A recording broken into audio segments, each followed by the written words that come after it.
Hi everybody, welcome to week 7 of your evidence-based practice course. Oh my goodness, there's a lot of writing this week. So we only have one discussion question. So this week we're talking about disseminating information about research in EBP to both staff nurses and advanced practice nurses. So I'd like to share briefly just a few ways that I have experienced this. I've used some simpler and cruder methods, such as potty notes, where you have a brief newsletter in each bathroom stall that staff use. I've left research stump summaries in break rooms. I've used the facility's email or learning management systems to distribute things. I've asked nurses to display findings like on poster boards and easels and things like that in a public area during Nurses Week, Hospital Week. So these are just some of the ways that I thought of off the top of my head about sharing research with staff. So I'm looking forward to hearing about your ideas and experiences and what you think would be appropriate to get that information to staff nurses and then more advanced practice nurses. All right, now on to assignments. So thank you all for getting your Section G assignments in about evaluating the EBP process. I hope to get them back to you by Sunday evening.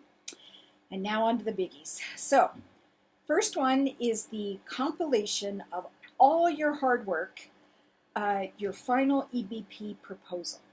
So let's go over a few areas that may not be crystal clear, okay? So you will upload your proposal as one paper, not as separate sections, so all together as one, because you've already uploaded them separately and gotten a lot of feedback from me.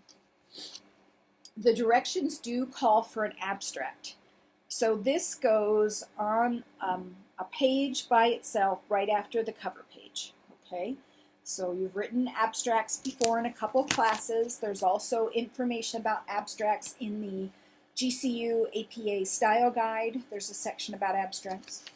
All right. 3, you need to include a table of contents so that I can find things. So regardless of what you see in the student example that's uploaded, you will still be using the same sections A, B, C, D, E, F, G.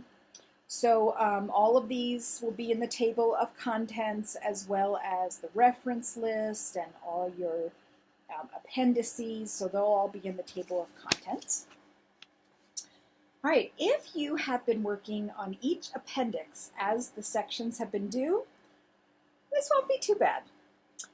If not, you've got some work ahead of you, okay? So the directions are all in the previous week's assignments, but let me know if you have any questions about them.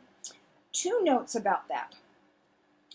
Your table with your research article analyses need to have the same headings as the advanced example table that's in your EBP textbook.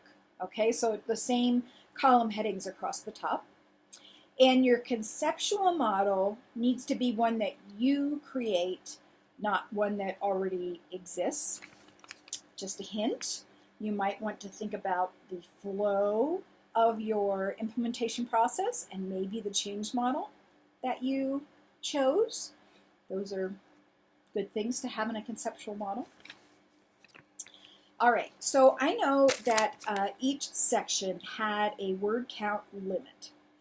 So while I still need you to be concise in your writing, if I gave you many things that needed to be added to a section, questions that I needed you to answer and things, you can exceed the count in each section by just a bit. Do not go lengthy, but I would rather have it be complete. All right.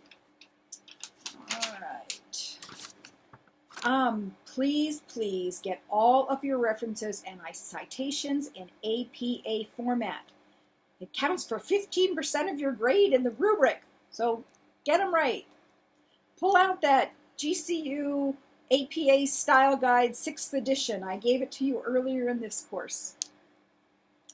Please continue to use headings in this paper And if you just use the section headings, like organizational culture and readiness assessment, section A, and you just use those section A through G, just use those headings, because I really do need to be able to identify the main points in each section fairly quickly, because it does take a long time to go through these and try to grade them fairly. Okay, let's see. I'm going to do one small change. Please do not submit the assignment to Lopes Write.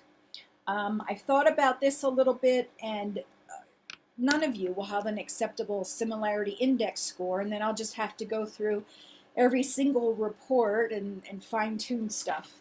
So, because it's all going to be matching what you submitted before, at least large chunks of it. So you do not have to submit the assignment to Lopes Write. Okay? All right. So those are just some tips on that first assignment. Now the next assignment. The presentation is a PowerPoint presentation with speaker notes. Okay, so the directions call for the presentation to be no longer than 10 to 12 minutes, but it doesn't give you a specific number of slides that are required.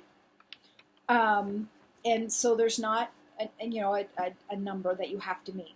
I would think that at a minimum you'd have to have 10 slides. Probably a little more than that, but at a minimum I think 10.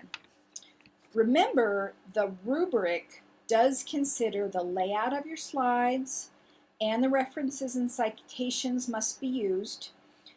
So the slides should be fairly clean and not like really jam-packed full of stuff. And then most of the discussion is going to be in your speaker notes. Okay? All right, so PowerPoint presentation, do your best on that. And just make sure you've got the speaker notes. Okay? And then this presentation, the PowerPoint presentation, is what you're going to post in week 8 under the first discussion question. And then we'll be all discussing each other's assignments and seeing what they're like. Okay? So I think that is about it for this week. And just a reminder, there's only 27 days until spring. I'll see you in the main forum, guys.